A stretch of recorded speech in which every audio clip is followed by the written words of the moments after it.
Hello, welcome back to ഇഗ്നോപ്പൽസ്. അപ്പോൾ ഇന്നത്തെ വീഡിയോ എന്ന് പറയുന്നത് നമ്മൾ പ്രോജക്റ്റിനെ പറ്റിയിട്ടാണ്. ഒരുപാട് പേർക്ക് പ്രോജക്റ്റിനെ പറ്റിയിട്ട് ഒരുപാട് സംശയങ്ങളുണ്ട്.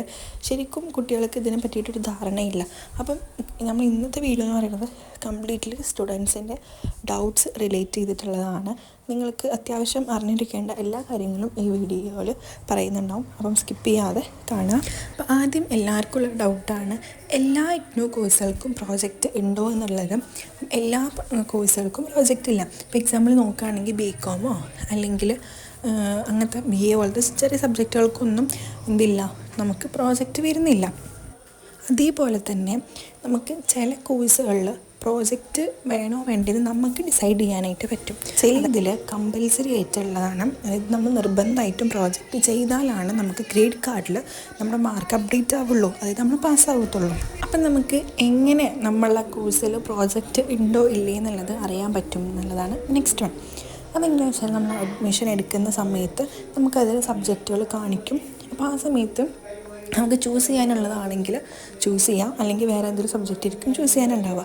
അതല്ലെങ്കിൽ കമ്പൽസറി ആയിട്ട് അതിൽ എഴുതിയിട്ടുണ്ടാവും. ഇപ്പോൾ സബ്ജക്റ്റിൻ്റെ നേരയ്ക്ക് പ്രോജക്റ്റ് തന്നെ എഴുതിയിട്ടുണ്ടാവും. അപ്പം അങ്ങനെ നമുക്ക് എന്ത് ചെയ്യാൻ പറ്റും, മനസ്സിലാക്കാൻ പറ്റും. ഇനി ഓൾറെഡി അഡ്മിഷൻ എടുത്തപ്പോൾ നമ്മളത് ശ്രദ്ധിച്ചില്ലെങ്കിൽ പിന്നെ എങ്ങനെ നോക്കാൻ പറ്റുമെന്ന് വെച്ചാൽ ഇഗ്നോ സമർത്ഥത്തിൽ കയറിയിട്ട് നമ്മളതിൽ ലോഗിൻ ചെയ്യാൻ പറ്റും. അതിനകത്ത് നമ്മൾ ഓപ്റ്റ് ചെയ്തിട്ടുള്ള സബ്ജക്റ്റുകൾ നമുക്ക് കാണാനായിട്ട് സാധിക്കും.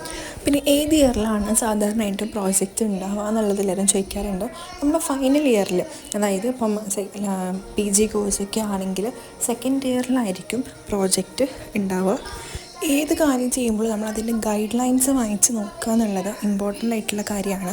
അതെങ്ങനെ ചെയ്യണം, അല്ലെങ്കിൽ അതിൻ്റെ ഫോർമാറ്റ് എങ്ങനെയായിരിക്കും, എന്തൊക്കെ ചെയ്യാൻ പാടില്ല എന്നതിനെ പറ്റിയിട്ടൊക്കെ ഗൈഡ് ലൈൻസിൽ കൃത്യമായിട്ട് തന്നിട്ടുണ്ടാവും. ഓരോ കോഴ്സിനും ഡിഫറെൻ്റ് ആയിരിക്കും ചിലപ്പം. അപ്പോൾ എന്ത് ചെയ്യണം, നമ്മൾ ഇഗ്നോൻ്റെ സൈറ്റിൽ തന്നെ പ്രോജക്റ്റ് ഗൈഡ് ലൈൻസ് അവൈലബിൾ ആയിരിക്കും. അത് വായിച്ച് നോക്കിയിട്ട് വേണം പ്രോജക്റ്റ് സ്റ്റാർട്ട് ചെയ്യാനായിട്ട്. പിന്നെ എപ്പോൾ പ്രിപ്പയർ ചെയ്യണം, എപ്പോൾ സബ്മിറ്റ് ചെയ്യണം എന്ന് ചോദിച്ചു കഴിഞ്ഞാൽ നമ്മൾ സെക്കൻഡ് ഇയർ അഡ്മിഷൻ എടുത്ത ഉടനെ തന്നെ പ്രിപ്പയർ ചെയ്യാനായിട്ട് തുടങ്ങാം. കാരണം ഇതൊരു ലോങ് പ്രോസസ്സാണ്. അപ്പോൾ നമ്മൾ വിചാരിച്ച ടൈമിൻ്റെ ഉള്ളിൽ കഴിയണമെന്നുണ്ടെങ്കിൽ സെക്കൻഡ് ഇയർ സ്റ്റാർട്ടിങ്ങിൽ തന്നെ ചെയ്യാം. ഇനി ഇതിൻ്റെ പ്രോസസ്സും കാര്യങ്ങളൊക്കെ അറിയണമെങ്കിൽ ഈ വീഡിയോ അവസാനം വരെ കാണാം. നമ്മൾ പ്രോസസ്സ് എന്തെങ്കിലും പറയുന്നത് ഇരിക്കും. അപ്പോൾ പറഞ്ഞു വന്നത്, നമ്മൾ സെക്കൻഡ് ഇയർ ഫസ്റ്റിലേ ഇത് സ്റ്റാർട്ട് ചെയ്യുക, അതിനെ പറ്റിയിട്ടുള്ള എൻക്വയറീസ് തുടങ്ങാം. എന്നിട്ട് നമുക്ക് പിന്നെ എക്സാം സമയമൊക്കെ ആവുമ്പോൾ നമുക്ക് സബ്മിറ്റ് ചെയ്യാവുന്നതാണ്. അപ്പോഴേക്ക് തന്നെയാണ് അത് കംപ്ലീറ്റ്ലി റെഡി ആവത്തുള്ളൂ. ഇനിയിപ്പോൾ ഇൻ കേസ് നിങ്ങൾ ലേറ്റ് ആയെങ്കിൽ ടെൻഷൻ എടുക്കണ്ട, നിങ്ങളെ കോഴ്സ് വാലിഡിറ്റി തീരുന്നതിന് മുന്നേ സബ്മിറ്റ് ചെയ്താലും മതിയാവും. പക്ഷേ പ്രോജക്റ്റും കൂടി സബ്മിറ്റ് ചെയ്താലാണ് നമ്മൾ ഫൈനൽ ഗ്രേഡ് കാർഡിൽ നമ്മൾ ആ കോഴ്സ് കംപ്ലീറ്റ് ആയി എന്ന് കാണിക്കുള്ളൂ. അതായത് അതിൻ്റെ മാർക്കും എക്സാമിൻ്റെ മാർക്കും, ഇനി അസൈൻമെൻ്റ് ഉണ്ടെങ്കിൽ അതിൻ്റെ മാർക്കും ഇതെല്ലാം കൂട്ടിയിട്ടാണ് നമ്മളെ ഫൈനൽ മാർക്ക് വരിക. ആ മാർക്ക് ആണ് നമ്മൾ എലിജിബിൾ ആണോ അല്ലയോ എന്നുള്ളത് തീരുമാനിക്കുന്നത്. അതുകൊണ്ട് പ്രോജക്റ്റ് അത്രയും ഇമ്പോർട്ടൻ്റ് ആയിട്ടുള്ളൊരു കാര്യമാണ്. പ്രോജക്റ്റ് ആയിക്കോട്ടെ, അസൈൻമെൻ്റ് ആയിക്കോട്ടെ, എക്സാം ആയിക്കോട്ടെ, എല്ലാം ഈക്വൽ ഇമ്പോർട്ടൻ്റ് ആണ്. എല്ലാത്തിനും അതിൻ്റേതായിട്ടുള്ള ഇമ്പോർട്ടൻസ് കൊടുത്ത് വേണം നമ്മൾ ചെയ്യാൻ വേണ്ടിയിട്ട്. പിന്നെ എല്ലാവർക്കും ഉള്ള സംശയമാണ്, പ്രോജക്റ്റിന് സെപ്പറേറ്റ് ഫീ അടക്കണോ, അല്ലെങ്കിൽ എപ്പോഴാണ് ഫീ അടക്കേണ്ടത് എന്നുള്ളത്. പ്രോജക്റ്റിന് നമ്മൾ സെപ്പറേറ്റ് ഫീ അടക്കണം. ഒരു 500 ഒക്കെ ആണെന്ന് തോന്നുന്നുണ്ട്. ഈ പ്രോജക്റ്റ് ഫീ അടച്ചതിൻ്റെ സ്ലിപ്പും കൂടി നമ്മൾ എന്ത് ചെയ്യണം, നമ്മൾ പ്രോജക്റ്റിൽ വെക്കാനുണ്ട്. അതും അതിൻ്റെ കൂടെ വെക്കേണ്ടതാണ്. അതുകൊണ്ട് തന്നെ ഫീ അടക്കേണ്ടത് നിർബന്ധമായിട്ടുള്ള കാര്യമാണ്. പ്രോജക്റ്റ് പ്രിപ്പയർ ചെയ്യുന്നതിന് മുന്നേ തന്നെ ഫീ അടക്കണം.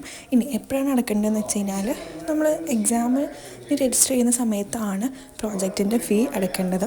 എക്സാം രജിസ്റ്റർ ചെയ്യുമ്പോൾ അതിൻ്റെ കൂട്ടത്തിൽ അടക്കേണ്ട ഫീ ആണ് പ്രോജക്റ്റ് ഫീയും എന്ന് പറയുന്നത്. പിന്നെ പ്രോജക്റ്റിനെ പറ്റിയൊക്കെ ഒരുപാട് ഡൗട്ട്സും കാര്യങ്ങളൊക്കെ ഉണ്ടാവും. ഇപ്പോൾ നമ്മളൊരു ബേസിക് വീഡിയോ മാത്രമാണ് ചെയ്യുന്നത്. ഇതല്ലാണ്ട് ഒരുപാട് പ്രോജക്റ്റ് ചെയ്യുന്ന സമയത്ത് നമുക്ക് ഒരുപാട് ഡൗട്ട്സും കാര്യങ്ങളും ഒക്കെ വരാം. അപ്പോൾ ഇതൊക്കെ ആരോട് ചോദിക്കണം എന്ന് വെച്ച് കഴിഞ്ഞാൽ, നിങ്ങൾക്ക് ഒന്നില്ലെങ്കിൽ നിങ്ങളുടെ സ്റ്റഡി സെൻറ്ററിൽ ചോദിക്കാം, അല്ലെങ്കിൽ നിങ്ങളുടെ റീജിയണൽ സെൻറ്ററിലോട്ട് നിങ്ങൾ മെയിൽ ചെയ്താൽ അവർ റിപ്ലൈ തരുന്നതായിരിക്കും. അതല്ല എന്നുണ്ടെങ്കിൽ നിങ്ങൾ ഇപ്പം പ്രോജക്റ്റിന് വേറെ ആരെങ്കിലും ഹെൽപ്പ് നോക്കുന്നുണ്ടെങ്കിൽ, അതായത് തനിയല്ല വേറെ ആൾ ഹെൽപ്പ് വേണം, അങ്ങനെ പ്രോജക്റ്റ് ചെയ്യുകയാണെന്നുണ്ടെങ്കിൽ അവരോട് നിങ്ങൾക്ക് ചോദിക്കാം. അപ്പോൾ നമ്മൾ പ്രോജക്റ്റ് വർക്ക് ചെയ്ത് കൊടുക്കുന്നുണ്ട്, എന്തെങ്കിലും ഡൗട്ട് ഉണ്ടെങ്കിൽ നമ്മളോട് ചോദിച്ചാലും മതി. പ്രോജക്റ്റ് പ്രിപ്പയർ ചെയ്യാനാണെങ്കിലും നമ്മൾ ഹെൽപ്പ് ചെയ്യുന്നതായിരിക്കും. അപ്പം അവരോടൊക്കെ നിങ്ങൾക്ക് എന്ത് ചെയ്യാം, ഇതുപോലെ പ്രോജക്റ്റിന് ഡൗട്ട്സ് ചോദിക്കാം. നമ്മളോട് എന്ത് ഡൗട്ട് ചോദിച്ചു കഴിഞ്ഞാലും നമ്മളത് ക്ലിയർ ചെയ്ത് തരുന്നതായിരിക്കും. നിങ്ങൾക്ക് പ്രോജക്റ്റ് റെഡിയാക്കി തരണമെങ്കിൽ നമ്മളെ കോൺടാക്റ്റ് ചെയ്താൽ മതി.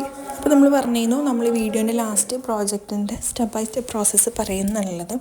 അപ്പം ആദ്യം തന്നെ നമ്മൾ എന്ത് ചെയ്യണം, നമ്മൾ ഗൈഡിന് വേണം നോക്കാൻ വേണ്ടിയിട്ട്. അതായത് ഒരു ഗൈഡിന് ക്വാളിഫിക്കേഷൻസ് വേണമെന്നുണ്ട്, ആ ഫീൽഡിൽ എക്സ്പേർട്ടായിട്ടുള്ള ആളായിരിക്കണം. അതേപോലെ 5 സ്റ്റുഡൻസാണ് ഒരു ഗൈഡിന് പറ്റുള്ളൂ. എന്തിനാണ് ഗൈഡ് എന്ന് വെച്ച് കഴിഞ്ഞാൽ, ഗൈഡല്ല ഇത് പ്രിപ്പയർ ചെയ്ത് തരിക, നമ്മൾ പ്രിപ്പയർ ചെയ്തിട്ട് അതിന് ഒരു ഗൈഡിൻ്റെ സൈന് വേണം എന്നുള്ളത് നിർബന്ധമാണ്. അതുകൊണ്ടാണ് നമുക്ക് ഗൈഡ് വേണം എന്ന് പറയുന്നത്. ഇനി ഗൈഡിന് ഫൈൻഡ് ചെയ്തു, ഗൈഡിനോട് നമ്മൾ എന്ത് ചെയ്യണം, നമ്മളൊരു ടോപ്പിക്ക് സെലക്ട് ചെയ്തിട്ടുണ്ടാവും. അപ്പം ഈ ടോപ്പിക്ക് സെലക്ട് ചെയ്തത് അവർക്ക് അയച്ചു കൊടുത്തിട്ട് അത് ഓക്കെ ആണോ എന്നൊക്കെ നോക്കിയിട്ട് ആ ടോപ്പിക്കിനെ ബേസ് ചെയ്തിട്ടായിരിക്കണം നമ്മൾ എന്ത് ചെയ്യേണ്ടത്, സിനോപ്സിസ് റെഡിയാക്കണം. അത് സിനോപ്സിസ് റെഡിയാക്കുക എന്ന് വെച്ച് കഴിഞ്ഞാൽ നമ്മൾ ആ ടോപ്പിക്കിനെ പറ്റിയിട്ട് നമ്മൾ എന്തൊക്കെ ചെയ്യാനാണ് ഉദ്ദേശിക്കുന്നത്, അങ്ങനെ ഒരു ബ്രീഫായിട്ടുള്ള പ്രോജക്റ്റിനൊരു ബ്രീഫ് രൂപമായിരിക്കും സിനോപ്സിസ് എന്ന് പറയുന്നത്. അത് റെഡിയാക്കണം. അത് നമ്മൾ എന്ത് ചെയ്യണം, അയച്ചു കൊടുത്തിട്ട് അത് അപ്രൂവൽ കിട്ടിയാലാണ് നമുക്ക് എന്ത് ചെയ്യാൻ പറ്റുക, ഫൈനൽ റിപ്പോർട്ട് റെഡിയാക്കാനായിട്ട് സാധിക്കത്തുള്ളൂ. അപ്പം ഇങ്ങനെയാണ് പ്രോജക്റ്റിൻ്റെ ഒരു രൂപം വരുന്നത്. പിന്നെ നമ്മൾ പ്രോജക്റ്റിനെ ഹെൽപ്പ് ചെയ്യുമ്പോൾ 99% അത് അപ്രൂവൽ കിട്ടാനാണ് ചാൻസ്. ഇൻ കേസ് അപ്രൂവൽ കിട്ടിയില്ലെങ്കിൽ വീണ്ടും നമ്മൾ തന്നെ ചെയ്തു തരുന്നതായിരിക്കും. അപ്പം പ്രോജക്റ്റ് എൻക്വയറി എന്തെങ്കിലും ഉണ്ടെന്നുണ്ടെങ്കിൽ നമ്മൾ കോൺടാക്റ്റ് ചെയ്താൽ മതി. പിന്നെ പ്രോജക്റ്റിൻ്റെ റിസൾട്ട് എവിടെയാണ് ഉണ്ടാവുക എന്നുള്ളത് കുറേ പേർക്ക് സംശയമുണ്ട്. നമ്മൾ അസൈൻമെൻറ്റിൻ്റെയൊക്കെ മാർക്ക് നോക്കുന്ന പോലെ തന്നെയാണ് പ്രോജക്റ്റിൻ്റെ മാർക്കും നോക്കുക, അവിടെ തന്നെയാണ് ഉണ്ടാവുക. അതേപോലെ ഗ്രേഡ് കാർഡിലും നമുക്ക് നോക്കാനായിട്ട് സാധിക്കും. അപ്പം അവിടെ നമ്മുടെ പ്രോജക്റ്റിൻ്റെ റിസൾട്ട് വരുന്നതായിരിക്കും. അപ്പം നമുക്ക് അപ്രൂവൽ കിട്ടുമോ ഇല്ലേ എന്നുള്ളത് മെയിലായിട്ട്, സിനോപ്സിസൊക്കെ മെയിലായിട്ട് നമുക്ക് വരും. ഇൻ കേസ് വന്നില്ലെങ്കിൽ ഇങ്ങനെ നോക്കിയാലും മതി. അപ്പം ഇത്രയൊക്കെയാണ് പ്രോജക്റ്റിനെ പറ്റിയിട്ട് പറയാനുള്ളത്. ഇനി എന്തെങ്കിലും ഡൗട്ട് ഉണ്ടെങ്കിൽ നമ്മളോട് ചോദിച്ചാൽ മതി. നമുക്ക് ഈ വീഡിയോൻ്റെ കമൻസിലായിട്ടോ അല്ലെങ്കിൽ ഡയറക്റ്റ് മെസ്സേജ് ചെയ്തിട്ടോ ചോദിക്കാം. അപ്പം ഇതുപോലത്തെ ഇഗ്നോ കോണ്ടൻസിന് നമ്മളെ ഫോളോ ചെയ്യുക. അടുത്ത വീഡിയോ ആയിട്ട് പെട്ടെന്ന് തന്നെ വരുന്നതായിരിക്കും. Till then take care and by.